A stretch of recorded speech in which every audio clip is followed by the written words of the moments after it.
capítulo 7, el versículo 11 al 19. Dice: si pues la perfección fuera por el sacerdocio levítico, porque bajo él recibió el pueblo la ley, ¿qué necesidad habría aún de que se levantase otro sacerdote según el orden de Melquisedec y que no fuese llamado según el orden de Aarón? Porque cambiado el sacerdocio, necesario es que haya también cambio de ley. Y aquel de quien se dice esto es de otra tribu, de la cual nadie sirvió al altar. Porque manifiesto es que nuestro Señor vino de la tribu de Judá, de la cual nada habló Moisés tocante al sacerdocio. Y esto es aún más manifiesto si a semejanza de Melquisedec se levanta un sacerdote distinto, no constituido conforme a la ley del mandamiento acerca de la descendencia, sino según el poder de una vida indestructible. Pues se da testimonio de él: tú eres sacerdote para siempre según el orden de Melquisedec. Queda pues abrogado el mandamiento anterior a causa de su debilidad e ineficacia, pues nada perfeccionó la ley, y de la introducción de una mejor esperanza por la cual nos acercamos a Dios. Amén. Amados hermanos, la frase más importante y significativa de este texto que acabamos de leer, que yo creo que vamos a experimentar si Dios así lo permite, lo mismo que hemos vivido en las predicaciones de Hebreos. Ahora leímos algo y uno dice, bueno, más o menos que fue, han cogido 3 cositas, pero que cuando terminemos la exposición le pido a Dios de que podamos, no, sí, estaba clarísimo, estaba muy claro. Pero dentro de todo este texto que acabamos de leer, la frase más importante, relevante y profunda de este pasaje fue la última expresión que leímos en el versículo 19, donde dice: por la cual nos acercamos a Dios. Al final del versículo 19. Esa es la frase más importante, profunda y relevante de este texto: nos acercamos a Dios. Nos acercamos a Dios. Para algunos cristianos, Cristo es más un medio, sí, de salvación, pero un medio también de felicidad personal. Tristemente, algunos tienen eso, a Jesucristo como un medio solamente, para cosas que son loables y maravillosas. Salvación, maravilloso, y también felicidad personal, pero Jesucristo no es un medio. Jesucristo no es un medio. Otras personas, de pronto dando un pasito más en madurez de vida cristiana, ven la vida cristiana como una relación creciente y continua entre el creyente y Dios por medio de la persona de Jesucristo, a través del estudio de su palabra, a través de la obediencia a su palabra. Y esa sin duda es una perspectiva madura, o por lo menos más que la que acabo de mencionar, de aquellos que simplemente tienen a Jesucristo más como un medio para obtener salvación o felicidad personal. Pero la expresión más completa de la fe, la expresión más completa de la fe es tener comunión con Dios por medio de la persona de Cristo Jesús y su obra. Por eso la expresión de toda una descripción que ha hecho el escritor de Hebreos, y que finalmente ya dice que a través de la obra de Jesucristo nos acercamos a Dios, está resumiendo en esa frase tan importante lo que es la expresión más completa de la fe cristiana. ¿Qué es la fe cristiana? ¿Qué es la fe cristiana? Es el poder acercarnos a un Dios del cual estábamos destituidos a causa del pecado, por medio de la persona y la obra de nuestro Señor Jesucristo. Esa es la fe cristiana. Comunión con Dios, restauración de una relación que se había roto en el Edén a causa del pecado. Y ese, amados hermanos, es un tema recurrente que hemos estado viendo en la carta y que vamos a seguir viendo. El tema es este: solo por la sangre de Cristo, solo por la intercesión sacerdotal que Cristo está haciendo a la diestra de Dios, teniendo como base su sacrificio perfecto, es que nosotros podemos tener comunión con el Padre. Nos ha abierto acceso a Dios. Abierto acceso a Dios. Esa es una esencia que nosotros no podemos olvidar de lo que es la fe, de lo que es el cristianismo. Reconciliación con Dios.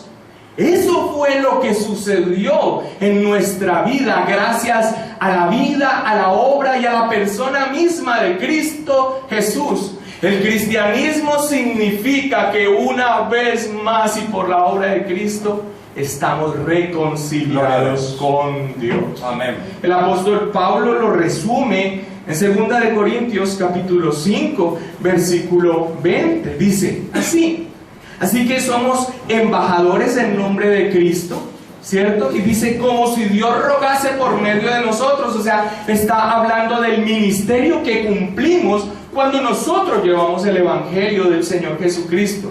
Pero la parte final resume esta esencia de lo que es el cristianismo. Y dice, os rogamos en nombre de Cristo, reconciliaos con Dios. Así que algunas personas tienen a Cristo como un medio para alcanzar salvación y beneficios en esta vida, felicidad en esta vida, y eso es una visión defectuosa de lo que es el cristianismo, de lo que es la verdadera fe. Que otros se relacionen con Dios de una manera creciente a través del estudio de la palabra y de la obediencia a su palabra. Bueno, esa es una expresión un poco más madura, pero todo se resume en la expresión que el autor da al final de esta porción que vamos a estudiar en esta noche. Nos acercamos a Dios. Se trata del restablecimiento, de la reconciliación, de la comunión entre la criatura y Dios. Y Dios. Hermanos, hace 2 prédicas atrás empezamos en este capítulo 7 con el tema de Melquisedec. Ahora, en el primer sermón, básicamente se hizo una presentación de Melquisedec. Se habló de Melquisedec de una manera importante como un sacerdote universal, un sacerdocio universal, un sacerdocio que cumplía una característica muy diferente al levítico, que era un sacerdocio que además era real, ¿cierto? Nos habló también acerca de que era un sacerdocio que era justo y que era pacífico. Hizo énfasis en que no era un sacerdocio hereditario como lo era el sacerdocio levítico, y que era un sacerdocio que no era temporal, sino que era un sacerdocio que permanecía. O sea, básicamente nos presentó a Melquisedec como una persona que representa un sacerdocio, un orden sacerdotal mayor que el orden sacerdotal levítico o aarónico. En la prédica del miércoles anterior, lo que se hizo fue presentación de pruebas acerca de eso que vimos en la primera prueba y que acabamos de resumir. O sea, listo, se presentó a Melquisedec y dio pruebas para mostrar de que era superior a ese sacerdocio levítico. Y las pruebas que presentó es, miren a Abraham, que es su padre, ¿cierto? Padre de la fe. Miren lo que hizo con Melquisedec. Le dio diezmos. Y básicamente en los lomos de Abraham estaban los mismos levitas. O sea que aún el mismo sacerdocio levítico le dio diezmos a Dios. Y eso significaba una preeminencia con respecto a la persona de Melquisedec y su orden sacerdotal. Otro elemento que dio de prueba, de razón acerca de esa superioridad del orden sacerdotal de Melquisedec es que él bendijo a Abraham. Y él dice, y básicamente es innegable que el que bendice es superior. Y después habló acerca de que el sacerdocio de Melquisedec también era superior porque era permanente, en contraste con lo que era el sacerdocio levítico, que era temporal en dos sentidos, porque los sacerdotes mueren, ¿cierto? Los sacerdotes mueren, pero también apuntando a que esto iba a terminar, iba a prevalecer o se iba a mantener un sacerdocio que era superior. Ahora ustedes dirán, bueno, preguntémonos esto, ¿para qué? ¿Para qué todo eso? No olvidemos entonces el propósito de la carta. El propósito de la carta es la superioridad, exaltar la supremacía de Cristo, pero con un propósito. ¿Cuál? Pues exaltar a Cristo para nosotros es maravilloso y nos llena y arde nuestro corazón, pero el propósito de exaltar y de manifestar la supremacía de Cristo es que esta comunidad de judíos que estaban dando marcha atrás se dieran cuenta de la terrible equivocación que estaban cometiendo. Ahora, ha entrado en el tema del sacerdocio y la comparación con este orden sacerdotal superior que es el de Melquisedec, manifestando todo esto de Melquisedec no por la persona misma de Melquisedec, sino con lo que vamos a ver hoy, que apunta todo ese sacerdocio a quién es aquel sacerdote según el orden de Melquisedec, y es Cristo. ¿Para qué? Para hacer un contraste entre lo que es Cristo en su oficio sacerdotal comparado a aquellos a los que ellos se iban a devolver, que era el orden levítico, o lo que se conocía como la ley o el antiguo pacto. Miren, los sacerdotes de Aarón no podían realmente llevar a las personas completamente a Dios. Y eso se ve aún en figuras gráficas. El velo siempre se mantenía. Solamente una vez al año entraba el sumo sacerdote en representación del pueblo. Así que, aunque el tabernáculo y el templo estuvieran en la mitad de todo el pueblo, y Dios mismo estuviera habitando en medio de ellos, en todo caso había una separación, y el velo era una muestra fehaciente de eso. O sea, no había la labor del sacerdote levítico no llevaba al pueblo a la presencia de Dios de manera continua y perfecta, que es la frase que hoy hemos exaltado: la comunión, el acceso directo a Dios. Otro elemento es que recuerden que cada cuánto tenían ellos que hacer los sacrificios. Continuamente, cada año en el Yom Kippur, continuamente tenían que estarse haciendo. Y eso nos recuerda de que era algo que finalmente Dios había instituido por gracia, pero que no cumplía con un solo sacrificio lo que se buscaba, o lo que nosotros entendemos ahora que se cumple en Cristo Jesús, que es que por medio de ese sacrificio quitara el pecado y nosotros pudiéramos lograr lo que es la esencia del cristianismo: estar en comunión con Dios de una manera continua y plena. Sin embargo, el Mesías, a quien hoy vamos a ver cómo el escritor bíblico le asigna a ese sacerdote como el orden, según el orden de Melquisedec, él sí abre el camino. A través de su obra el velo sí se rompe. Nosotros podemos acceder a la presencia y a la comunión con Dios. Él elimina el velo. ¿Cuántas veces fue el sacrificio del Señor Jesucristo? Una vez y para siempre, para perfeccionar totalmente lo que los sacrificios levíticos anticipaban. Una sola vez, un solo sacrificio. Así que, frente a estas circunstancias, cuando empieza ya todo lo que hemos estado viendo en las dos prédicas anteriores, asignarlo a la persona del Señor Jesucristo, claramente empieza, a la luz por lo menos de aquel que ha nacido de nuevo, que está escuchando atentamente, empieza a darse cuenta que dar marcha atrás a ese sistema antiguo no tiene ninguna razón de ser. Es más, lo anterior, lo pasado deja de ser necesario, hablando de ese sistema sacrificial levítico. ¿Por qué? Porque lo perfecto, lo que prefiguraba, ha venido. Lo imperfecto se ha ido. Y ese es precisamente el propósito de este texto de Hebreos 7 del 11 al 19, mostrar esa verdad. El propósito de este texto que vamos a estudiar en esta noche es persuadir a estos judíos indecisos a que rompan con ese sistema antiguo y que entonces puedan realmente llegar a la perfección que es Cristo.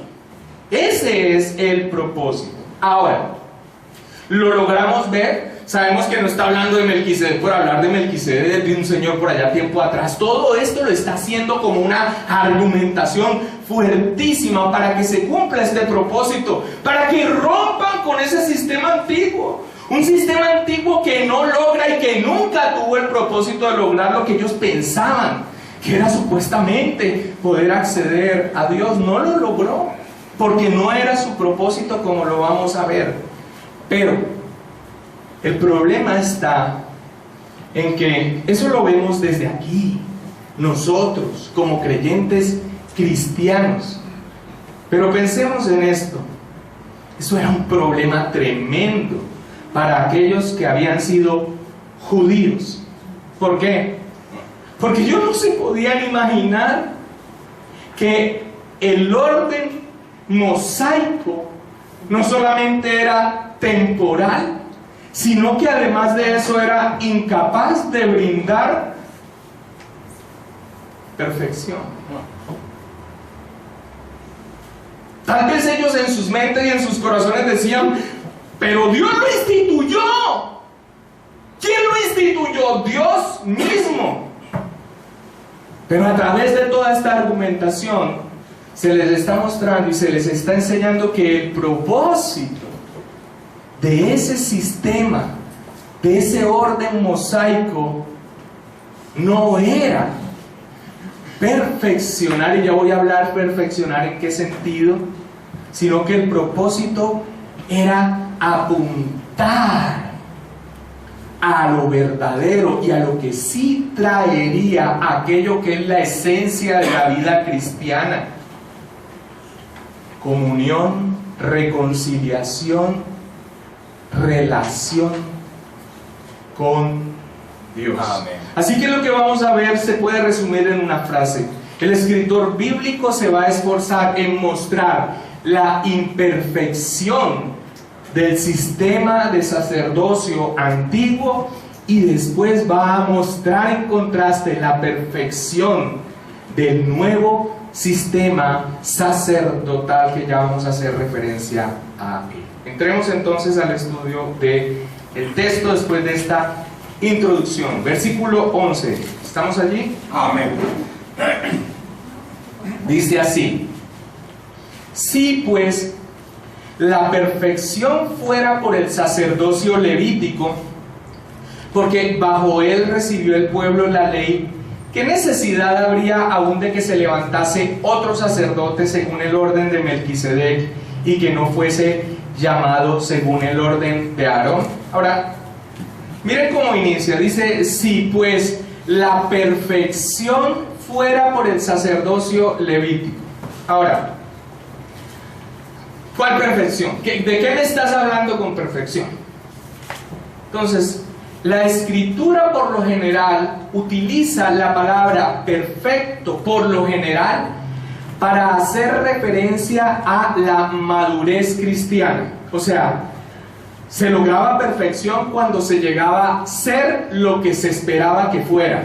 O sea, cuando Pablo, por ejemplo, utiliza en algunos casos, o por lo general en el Nuevo Testamento se utiliza la palabra perfección, está hablando de madurez cristiana. Podríamos dar de pronto este ejemplo. Yo podría decir que una fruta alcanza perfección cuando está en el estado en que se necesita que esté, o sea, madura para poder comerse. Ahora, ese no es el sentido en el que se utiliza la palabra perfecto o perfección en Hebreos. En la carta a los Hebreos, la palabra perfección o perfecto es usada para referirse al objetivo final de la fe. Para el objetivo final. ¿Cuál es el objetivo final? El que hemos estado tratando de hacer tanto énfasis. Acceso a Dios. Acceso a Dios. Así que la palabra perfecto o perfección no es, como en otros casos, una alusión a la madurez cristiana, sino que es una alusión a la salvación en Cristo. A la salvación en Cristo. O sea, a cumplir ese objetivo de lo que es la vida de la fe. O sea, poder tener acceso a Dios. Acceso a Dios. Esa es la referencia a la que se está haciendo. Es por eso que nosotros encontramos, por ejemplo, el uso de las dos palabras en estas dos referencias en Filipenses. Vayamos por favor a Filipenses capítulo 3. Y esto es muy importante aclararlo porque si arrancamos leyendo el texto y nosotros no sabemos de qué tipo de perfecciones que estamos hablando, pues básicamente no vamos a entender nada de lo que el expositor está queriendo dar. Filipenses capítulo 3 y hay dos expresiones. Pastor Pablo, creo que me ayudas allí. Muy bien, el 12 es el primero. Vamos a leer el 15. O leamos el 12 primero. Mira lo que dice Pablo. Dice, no que lo haya alcanzado ya, ni que ya sea perfecto, sino que prosigo por ver si logro hacer aquello para lo cual también fui asido por Cristo Jesús. Ahora, mi pregunta para ustedes es la siguiente. ¿Qué tipo de perfección está hablando aquí? Perfección en el sentido de que ya esté completa su obra que se necesita en él como persona cristiana en el sentido de madurez, o está hablando del propósito de perfección que es salvación. Cuando él dice, no que yo ya sea perfecto, ¿qué creen ustedes que está hablando? De su madurez. De su madurez. Ahora, obviamente Pablo era un cristiano maduro, pero como nosotros vamos a ser formados día a día en la imagen de nuestro Señor Jesucristo, esto es algo que les quiero decir, eso continúa a través de toda la vida cristiana. La vida de santificación es continua y ascendente y en crecimiento en la vida cristiana. Así que en este momento, en el versículo 12, Pablo está utilizando la palabra perfección en el sentido de que él sabe que tiene que seguir creciendo y que todavía guarda mucho para su vida. Pero el versículo 15 dice, así que todos los que somos perfectos, esto mismo sintamos. Entonces, uno diría, bueno, al fin que Pablo, al fin que, dice, no que lo haya alcanzado ya ni que ya sea perfecto. Y después dice, así que todos los que somos perfectos, y se incluye. Entonces, este es un buen ejemplo del uso de la palabra perfección. En uno claramente está haciendo alusión a la parte de la madurez cristiana, mientras que en el otro está hablando del objetivo de la madurez de la vida cristiana, que cuál es acceso a Dios. ¿Y cómo tenemos acceso a Dios? Por la obra de Cristo, la salvación. Así que cuando en uno dice no que ya sea perfecto, es porque él sabe que tiene que seguir creciendo en su vida cristiana. Pero cuando él dice que todos los perfectos, está haciendo referencia a que la obra ya está cumplida. Todos estamos, los creyentes, reconciliados en Cristo Jesús. Tú eres perfecto, perfecto, perfecto, perfecto, perfecto en Cristo, en el sentido de que la obra se ha cumplido. Pero a ti te falta crecer para perfección, para perfección, para perfección en el sentido de madurez cristiana. ¿Ok? Ahora, el escritor de Hebreos usa la palabra perfección en el sentido de acceso a Dios, porque se ha cumplido ya en la persona, salvación, que es el objetivo, acceso a Dios por medio de la fe en la obra, en la persona de nuestro Señor Jesucristo. Así que el argumento que él da es el siguiente. Si pues la perfección fuera por el sacerdocio levítico, y permíteme, yo lo cambio para que lo entendamos mejor. Si las personas fueran salvas por medio del sacerdocio levítico, ahora si usted me permite, yo lo voy a enriquecer un poco más. Si las personas fueran salvas y pudieran tener acceso a Dios por medio de la labor del sacerdocio levítico, ¿entienden el punto? Lo voy a repetir. Entendiendo ya con claridad la palabra perfección y entendiendo ya entonces el propósito o la esencia de la vida cristiana, comunión y acceso directo a la presencia de Dios, reconciliación con Él. Si las personas fueran salvas y pudieran tener acceso a Dios por medio de la labor del sacerdocio levítico, ¿qué necesidad había de que se levantase? Esa es la palabra que utiliza allí mismo en el versículo 11. Miren la pregunta que está a la mitad del versículo 11. Dice, ¿qué necesidad habría aún de que se levantase otro sacerdocio, otro sacerdote? Según en este caso ya el sacerdote Melquisedec. Ahora, cuando él dice ¿qué necesidad había de que se levantase? Alguien diría, bueno, ¿y de dónde está manifestando de que esa necesidad de que se levantase? ¿En dónde está? ¿De dónde la saca? Hermanos, esa es la alusión directa al anuncio que las Escrituras daban con respecto a otro sacerdocio. Todo el texto de Melquisedec apunta directamente al Salmo 110:4. ¿Qué dice el Salmo 110:4?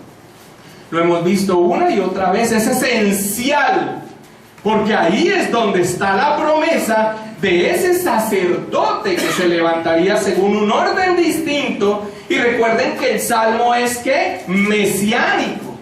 Entonces, juró Jehová y no se arrepentirá. Y le está diciendo, le está jurando a ese que era el Mesías que habría de venir: tú eres sacerdote para siempre según el orden de Melquisedec.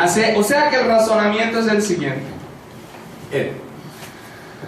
Si las personas fueran salvas y tuvieran acceso a Dios por medio de la labor sacerdotal levítica, entonces, ¿qué necesidad habría de que Dios hubiese anunciado proféticamente de que iba a levantar en el Mesías un sacerdote según un orden distinto? ¿Con qué propósito? ¿Con qué propósito? Si la labor sacerdotal levítica perfeccionaba en el sentido que ya hablamos, ¿para qué? Dios mismo jura, impone juramento con respecto a un nuevo sacerdote según otro orden. Y el punto es el siguiente: al que tenían que llegar estos hombres. Si Dios predijo la llegada de otro sacerdocio, entonces es razonable pensar que el que ellos estaban viviendo, para esa dificultad que ellos tenían de pensar que el orden mosaico era temporal. No me digan eso. No me vengan a decir, ¿cómo que temporal y que va a pasar? El escritor bíblico lo que les está dando es ese argumento. Miren que la misma escritura advierte: si perfeccionada para que anuncia a otro sacerdote en el Mesías según otro orden. Lo que les está diciendo es, miren, el propósito de ese sacerdocio según ese orden mosaico, ese sacerdocio levítico, no era perfeccionar. Había un plan dado por Dios desde el principio para otro sacerdote que sí cumpliría esa labor. Ahora, hay algo que quiero que vayamos al versículo 11 nuevamente, y es donde dice lo que está entre paréntesis. Dice, si pues la perfección fuera por el sacerdocio levítico, ya creo que lo entendemos, dice, porque bajo él recibió el pueblo la ley. Y después hace la pregunta, ¿qué necesidad habría? Haciendo referencia al Salmo 110:4. Ahora, quiero ver algo donde este punto aclarar sobre la palabra ley. Porque bajo él recibió el pueblo la ley. Ahora, la ley en Hebreos, si tú quieres hacer un estudio personal de la carta a los Hebreos, o como este que nosotros estamos realizando aquí congregacional, tienes que saber que cada vez que el escritor de Hebreos está hablando de ley, está hablando de antiguo pacto en el sentido de todo el sistema sacrificial. Si pues la perfección fuera por el sacerdocio levítico, porque bajo él recibió el pueblo la ley, y cuando habla de ley está hablando del sistema sacrificial exclusivamente, y entonces tengamos la idea allí, y quiero preguntarles esto: ¿cuál era el propósito del sacerdocio? La expiación de pecados. Reconciliar a los hombres con Dios mediante un sacrificio por los pecados para que tuvieran acceso a Dios. Pero ya el autor ha dicho, bueno, eso no se logra. Pero ¿cómo se hacía? ¿Qué hacían los sacerdotes? Los sacerdotes ofrecían sacrificios y los sacerdotes ofrecían también que levantaban oraciones. Así que cuando él está diciendo, si las personas fueran salvas y pudieran tener acceso a Dios por medio de, y hace referencia a la ley que fue dada al pueblo, allí cuando se instauró ese sacerdocio, está haciendo una referencia al sistema sacrificial. En otras palabras, él está apuntando claramente a que eso que ellos realizaban en el sistema sacrificial no perfeccionaba de tal manera que las personas pudieran tener un acceso a Dios. Mira lo que dice Hebreos capítulo 10 versículo 14, y voy cerrando la idea. Sé que tiene algún grado de complejidad, pero el Señor nos asista para entenderla. Mira lo que dice Hebreos 10, 14. ¿Estamos ya ahí? Amén. Dice, porque con una sola ¿qué? Ofrenda. Y eso está apuntando ¿a qué? Sacrificio. Sacrificio. Y está hablando del Señor Jesucristo. ¿Hizo qué? Perfecto. ¿En qué sentido perfectos? Para siempre. Relación. Y salvos, relación, poder entrar a la presencia de Dios. La frase esencial que les dije que se maneja en todo este texto, volvámoslo a leer. Porque con una sola ofrenda, con un solo sacrificio, ¿hizo qué? Perfectos, salvos y por lo tanto habilitados para entrar a la presencia de Dios, reconciliados para siempre a los santificados, o sea, a los que habían sido escogidos. Y mi pregunta para ustedes, a ver si aprendieron la lección. Ahí en este Hebreos 10:14, cuando está hablando de que con una sola ofrenda hizo perfectos, ¿qué está queriendo decir? ¿Que los hizo maduros o que cumplió con su objetivo, que es salvación y reconciliación con Dios? Salvación y reconciliación con Dios.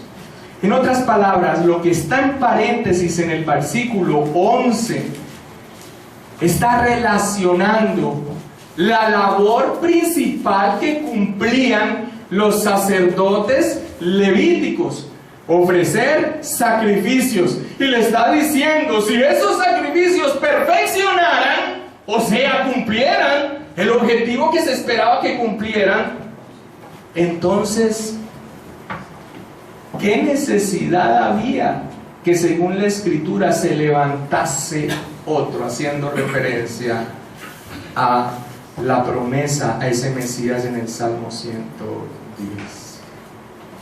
Yo podría resumir el versículo 11 de esta manera. Señores hebreos, esos sacrificios no perfeccionan. Hebreos capítulo 10, versículo 1 y 2. Dice, porque la ley... Ahora, ¿recuerdan que cuando el escritor de Hebreos habla de ley está hablando en qué sentido? En el sistema sacrificial.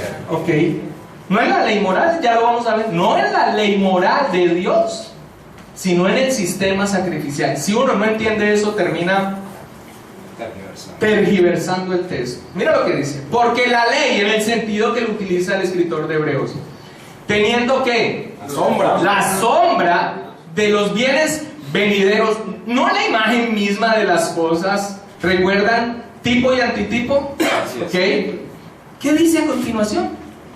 Nunca puede. Nunca puede. Por los mismos que sacrificios que se ofrecen continuamente cada año, ¿hacer qué? Perfecto. ¿En qué sentido perfectos? Salvación, reconciliación, que se cumpla el objetivo de lo que es el cristianismo, la vida cristiana. Nunca puede por los mismos sacrificios que se ofrecen continuamente cada año hacer perfectos a los que se acercan comunión. De otra manera, cesarían de ofrecerse, pues los que tributan este culto limpios una vez no tendrían ya más conciencia de pecado. No me voy a detener en este texto porque esto lo vamos a exponer hacia adelante, pero claramente, y lo estás diciendo allí no de manera implícita sino explícita, el resumen que les hago del versículo 11: esos sacrificios no perfeccionan. Si perfeccionaran, entonces ¿por qué se habla de aquel otro que se levantaría según un orden sacerdotal distinto? La pregunta entonces que queda es la siguiente: entonces, ¿qué hacían esos sacrificios? Entonces, ¿qué hacían? Número 1, apuntaban, prefiguraban al sacrificio perfecto. Y otro es, de ninguna manera podemos decir que esos sacrificios quitaban el pecado. Es común cuando uno le pregunta a las personas sobre cómo se salvaban los creyentes en el Antiguo Testamento, es común que se responda por medio de los sacrificios, como si esos sacrificios de animales tuvieran el poder realmente de quitar el pecado. Pero mira lo que hace Pablo cuando está hablando de la justificación por la fe. Vayamos a Romanos 3, 25 y 26. Romanos capítulo 3, versículo 25 y 26. Hablando de la obra de Cristo, de la justificación que tenemos nosotros mediante la fe en Cristo Jesús. Dice así Pablo en Romanos 3, 25. Dice: a quien Dios puso, hablando de Cristo, ¿como qué? Propiciación, o sea, quitar la ira de Dios por medio de un sacrificio, por medio de la fe en su sangre, para manifestar su justicia, a causa de haber pasado por alto en su paciencia los pecados pasados, con la mira de manifestar en este tiempo su justicia, a fin de que Él sea el justo y el que justifica al que es de la fe de Jesús. Entonces, ¿qué está diciendo Pablo? Pablo nos está dando aquí claridad de que estos sacrificios no quitaban el pecado. Ese no era su propósito.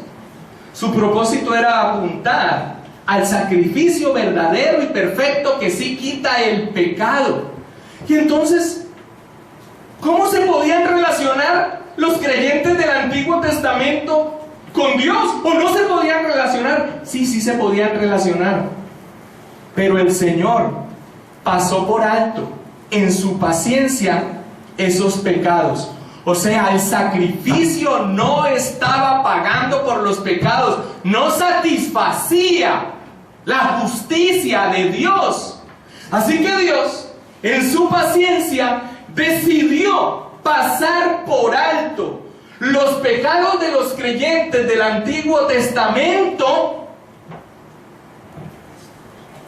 porque el sacrificio ejercido por los sacerdotes levíticos no quita el pecado ni perfecciona hasta que se llegara a la obra de Cristo.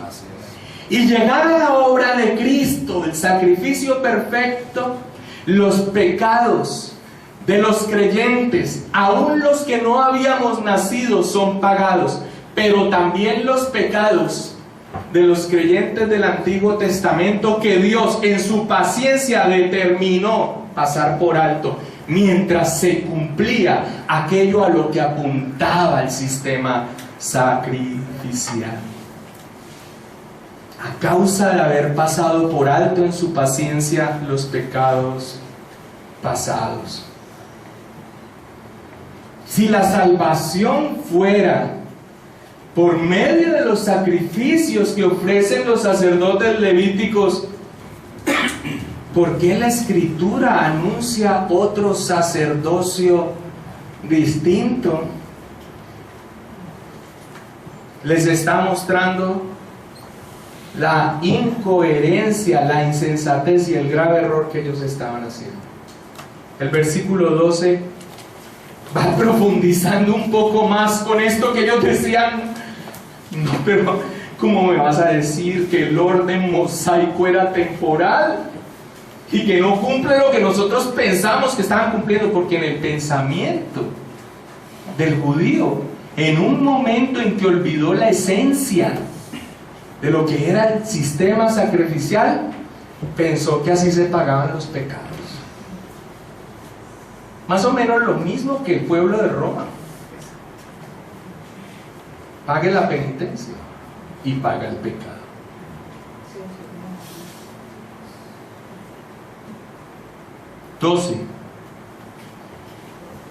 Porque cambiado el sacerdocio,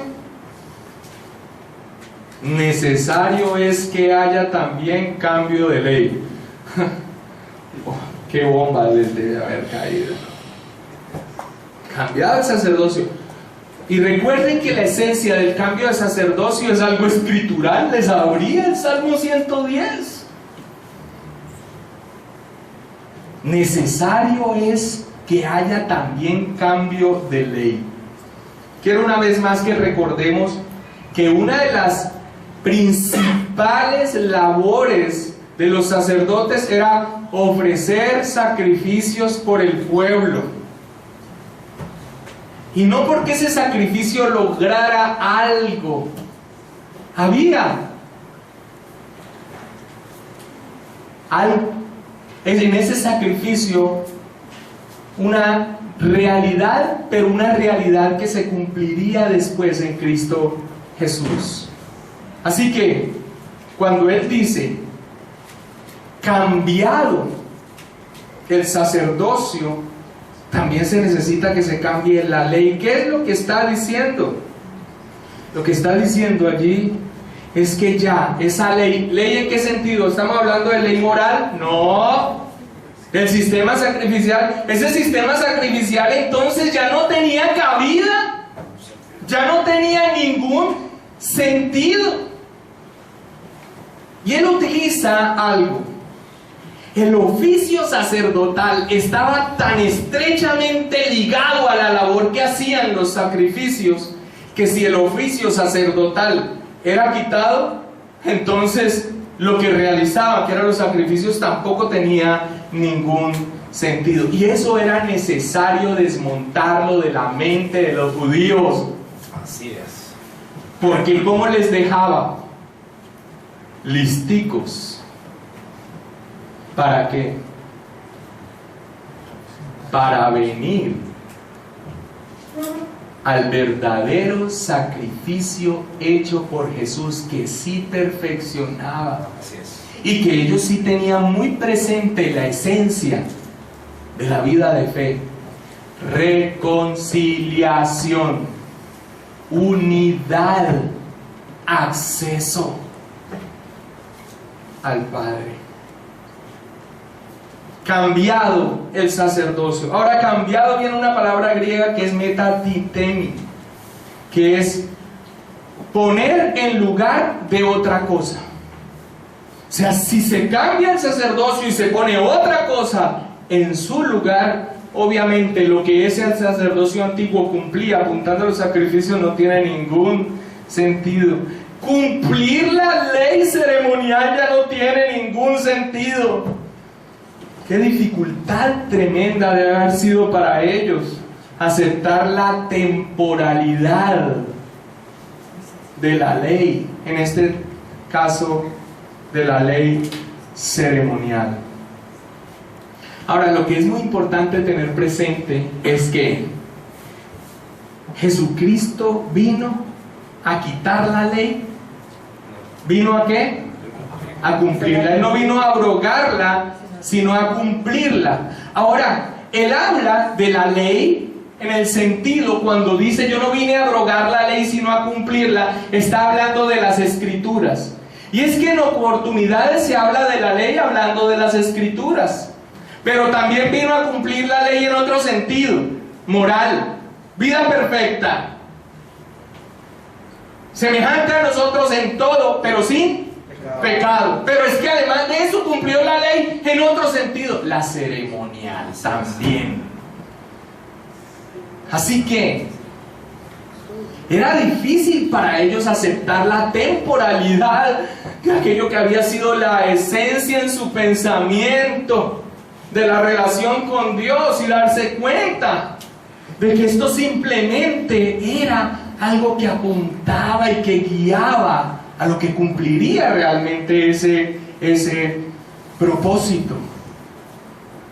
Pero lo que los estaba guiando y a lo que debía llegar es que vieran que finalmente Cristo cumple la ley en todos los sentidos. Y no que la quita, sino que la cumple. Y una vez cumplida la ley, entonces el sacerdocio es de otro orden. Y la ley cambia. Es quitada la sacrificial. Ahora, ¿la ley moral es quitada? Mi pregunta a ustedes: no. ¿Por qué? Porque muestra la esencia de Dios. Dios es santo. La ley moral manifiesta esto de Dios. La ley moral permanece. Pero la ley sacrificial, que apuntaba supuestamente a algo que nunca tuvo su propósito, una vez instituido un nuevo sacerdocio, ya no tiene lugar. Jesucristo cumplió la ley en todos los sentidos, aún la ceremonial, y por medio de su sacrificio hecho una vez y para siempre, cumplió la ley. Y ese sistema levítico quedó obsoleto. De allí que, amados hermanos, un grupo que se proclamaba cristiano y que empezó a ser una especie de plaga en medio del avanzar cristiano del Evangelio, tenía este grave error de no entender que la ley, en el sentido que Hebreo la maneja, no tenía ningún sentido. Ahora, ¿quiénes eran ellos? Los judaizantes. Y Pablo se les opone enérgicamente a los judaizantes. Ahora, ya vamos a ver dos aspectos, pero quiero ver el aspecto en donde los judaizantes entraban. Ellos decían ser cristianos, y una vez salía, por ejemplo, el apóstol Pablo, y entraban ellos y empezaban con un mensaje, y el mensaje era el siguiente: para ustedes poder ser salvos, deben observar que la ley ceremonial. Y Pablo los trató duramente, porque no tiene ningún sentido. Acompáñame a Gálatas capítulo 3, versículo 1 a 3. Ahora, cuando vamos a leer esto de Gálatas, quiero que tengas presente que la iglesia de los Gálatas era una iglesia gentil. Ni siquiera antes observaban la ley ceremonial. Pero una vez entrados los judaizantes, le dijeron: miren, ustedes tienen que circuncidarse, ustedes tienen que guardar los días, ustedes tienen que... Y mira cómo les habla Pablo. Vamos a hacer lectura rápida de 3 textos. Gálatas 3 del 1 al 3. Dice: Gálatas torpes. Voy a leer de Nueva Versión Internacional. Si no tiene Nueva Versión Internacional, escúchame lo lindo del mensaje. Gálatas torpes. ¿Quién los ha hechizado a ustedes? Ante quienes Jesucristo crucificado. Siempre que hablen de Jesucristo crucificado, entonces entendamos el significado de su sacrificio, ¿ok? Ante quienes Jesucristo crucificado ha sido presentado tan claramente. Solo quiero que me respondan a esto: ¿recibieron el Espíritu por las obras que demanda la ley, o por la fe con que aceptaron el mensaje? Tan torpes son. Después de haber comenzado con el Espíritu, pretenden ahora perfeccionarse con esfuerzos humanos. ¿Sí ves el enlace? ¿Cómo así que perfeccionarse con esfuerzos humanos? Precisamente lo que buscaban bajo el cumplimiento ceremonial de la ley, pero se equivocaban, porque ese nunca fue el propósito. El propósito era apuntar al verdadero cumplimiento en la parte ceremonial. Gálatas 4, versículo 9 al 11.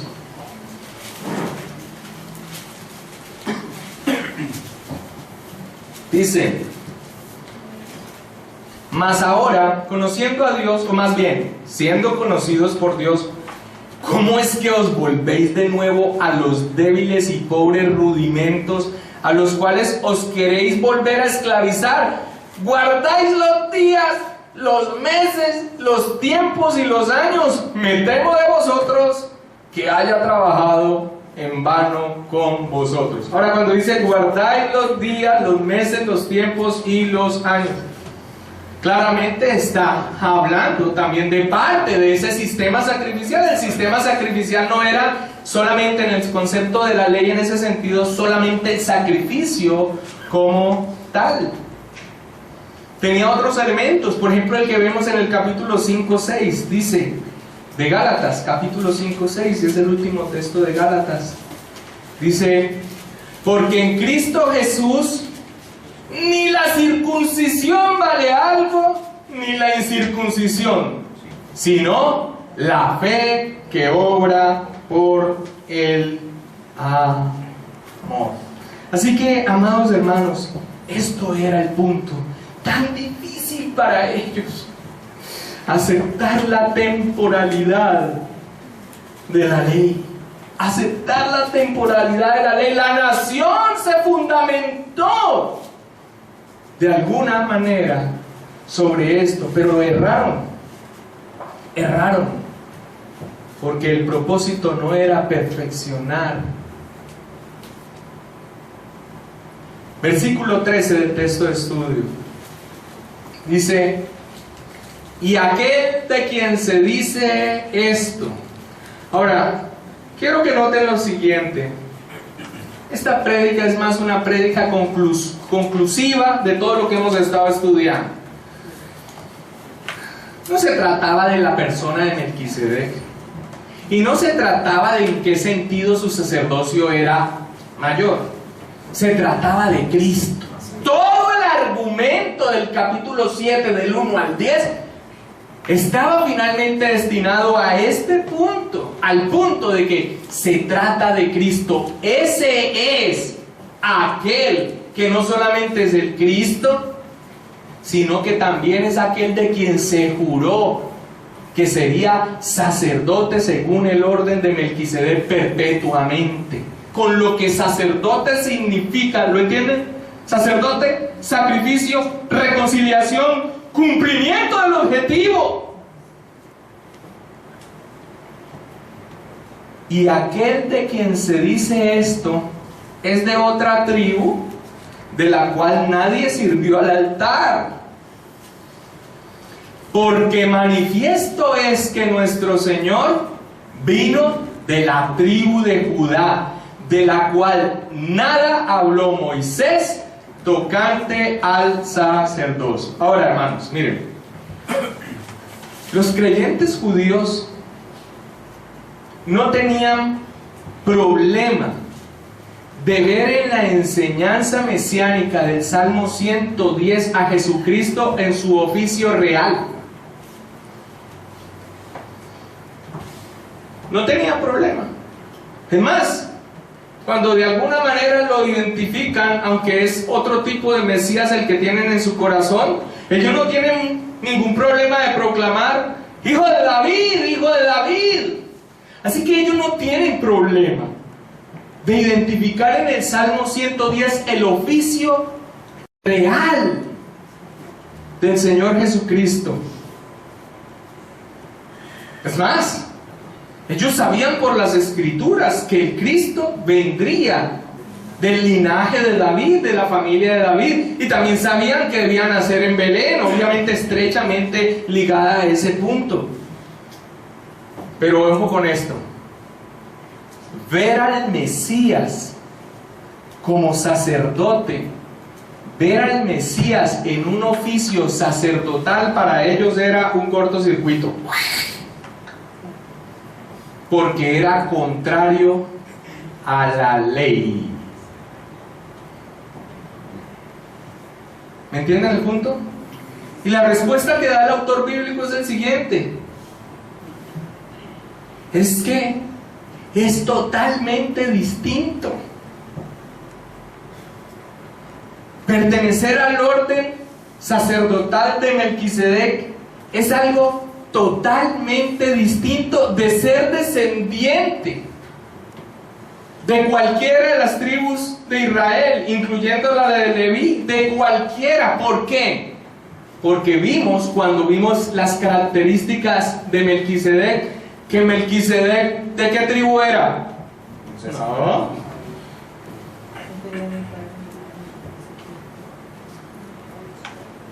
El sacerdocio es diferente, no solamente porque lo ejerce uno que vino de otra familia distinta de la de Leví, la que estaba establecido por la ley,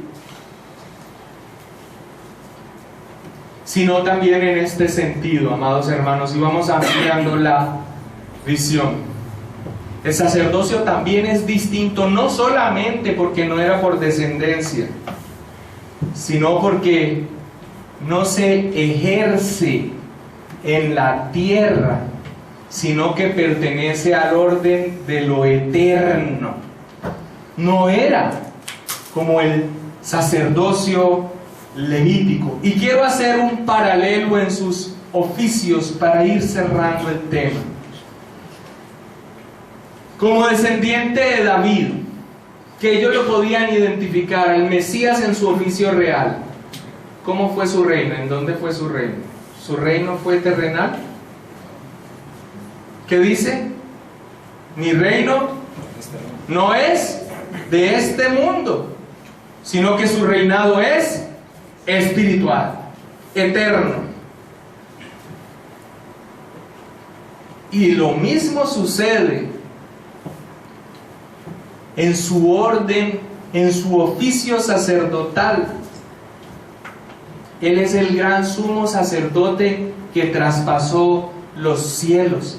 Así que no solamente es distinto porque no viene por descendencia de una tribu, sino que también es distinto porque es de un orden más grande en el sentido también espiritual, celestial y eterno. Y eso es lo que les está diciendo el escritor bíblico.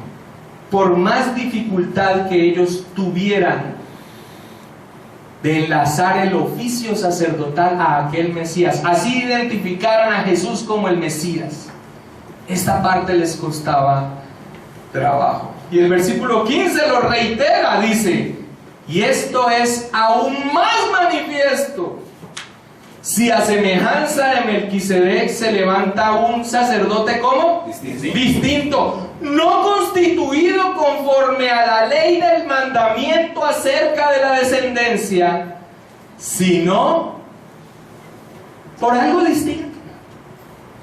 ¿Por qué? El poder de una vida indestructible. En otras palabras, Él está diciendo que el sacerdocio de Jesucristo viene por algo que es inherente en la persona del Señor Jesucristo, que es eterno. El poder de una vida indestructible. La resurrección del Señor Jesucristo es la muestra, ha sido la evidencia de que el sacrificio de Cristo fue aceptado por el Padre. Y el sacerdocio de Él va más allá. Lo que para ellos le hacía cortocircuito porque era contrario a la ley, debían entender que estaba por encima, era de otro orden, era de algo superior. Y esto, amados hermanos, tal vez para nuestro tiempo, pues esto no signifique mayor cosa, pero para ellos estos argumentos eran vitales. Jesús fue confirmado como sacerdote, con todo lo que sacerdote significa, no al confirmar o comprobarse la descendencia de una familia según la ley, sino al demostrar la indestructibilidad de su vida, su eternidad.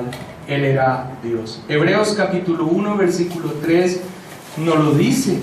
Iniciamos así hablando de la persona de Cristo, el cual, siendo el resplandor de su gloria y la imagen misma de su sustancia, y a quien sustenta todas las cosas con la palabra de su poder, habiendo efectuado la purificación de nuestros pecados por medio de sí mismo, ¿qué dice? Se sentó a la diestra de la majestad en las alturas. ¿Por qué es sumo sacerdote Cristo? ¿Por qué es sacerdote Cristo? No por herencia, no por familia, no por tribu,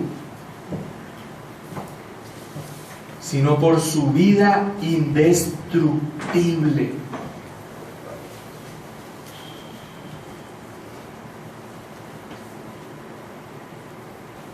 Y como para que nadie objete el sacerdocio de Cristo, ¿qué hace el escritor bíblico una vez más? Porque nosotros debemos tratar de entender por qué pone lo que pone, ¿no? Una vez más, cita el Salmo 110:4, para que nadie objete el sacerdocio de Cristo, pues se da testimonio de Él: tú eres sacerdote para siempre según el orden de Melquisedec. Usted está entendiendo la importancia de esta palabra establecida. Por eso Él les dice: miren, mírenla. ¿Y por qué era importante que ellos no tuvieran elementos para objetar el sacerdocio de Cristo? Hermanos, porque la esencia de la fe, el objetivo máximo y primordial, es tener acceso al Padre, comunión con Él. Y eso solo se logra a través del oficio del mediador. Y ellos lo tenían clarísimo. Por eso era tan importante que no pudieran objetar a Jesús como sacerdote y como sumo sacerdote. Porque a través de lo que hacen los sacerdotes, ofrecer un sacrificio, ellos iban a ser perfeccionados si depositaban su fe en la persona de Cristo.